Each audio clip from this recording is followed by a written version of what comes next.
Hello everyone and welcome back to our channel. In today's video, I am going to show you how to add canvas in CapCut PC. If you are new to CapCut PC and you don't know how to add canvas to your videos, I'm going to show you an easy way to do it. So without any further ado, let's get into it. At first, open the CapCut app. Now, click on Create Project to create a new project.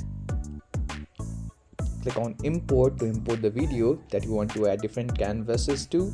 For now, I'll choose this video. Here, we'll have to add it to the timeline. Simply drag it to the timeline to add it to the timeline like this. Now, we'll be able to change its canvas from ratio option. Click on it.